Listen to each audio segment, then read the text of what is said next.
Salut tout le monde, c'est enfin le mois de mai. À partir de la mi-mai, on peut enfin planter les tomates à l'extérieur. Il faut faire attention à quelques trucs avant de les planter dehors. Donc premièrement, il faut être sûr qu'il n'y ait plus de risque de gel parce que les tomates, elles ne supportent pas. Donc il faut en général attendre les seins de glace qui sont du 13, 14 au 15 mai. Et aussi, il faut plutôt les planter quand c'est une journée un peu couverte parce que quand le soleil il tape trop fort, ça risque de brûler les plantes et ça serait dommage. Donc juste faire attention à ça avant de les planter. Donc si vous plantez les tomates en pot, c'est important d'utiliser du terreau biologique et sans tourbe pour une question environnementale. Ici on a un pot comme ça, on va le remplir jusqu'en haut avec le terreau. On peut juste verser à l'intérieur.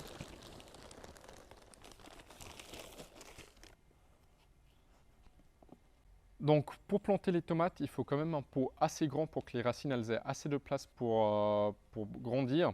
Et nous, on recommande en tout cas 30 cm de profondeur et un volume d'environ 25 litres.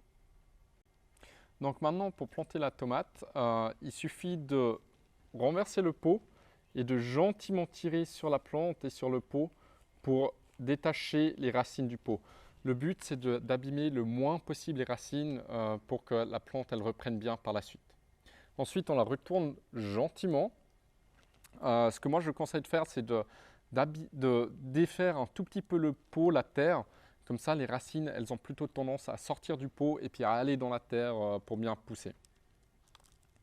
Pour la plantation des tomates, c'est important de laisser une largeur de main entre le sol, donc la hauteur de la terre dans le pot, et les premières feuilles. Si le planton il est devenu un peu trop long, donc les feuilles elles sont beaucoup plus hautes, on peut vraiment l'enterrer, le planton, il n'y a aucun souci. Il y a des racines qui vont se former sur la tige par après.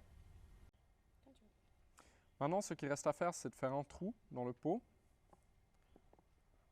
Il faut le faire assez profond pour que toute la motte passe dedans. On pose le planton, on referme le trou avec la terre qu'on a enlevée et on appuie bien de tous les côtés pour qu'il y ait un bon contact entre la motte et la terre et justement pour qu'on ait environ cette largeur de main entre la hauteur du sol et la première feuille. Après avoir planté les tomates, le plus important bien sûr c'est l'arrosage. Pour l'arrosage, c'est important d'arroser que la terre, donc il n'y a pas besoin d'arroser le feuillage, ça ne sert à rien.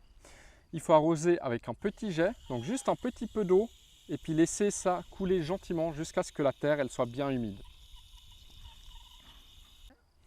L'avantage avec ce type de pot, c'est qu'en bas, il y a un réservoir où on peut mettre de l'eau. L'eau qui est là-dedans, continuellement, elle va monter et puis la terre, elle va rester bien humide. Ce qui veut dire qu'il faut arroser moins souvent, ce qui est très pratique l'été.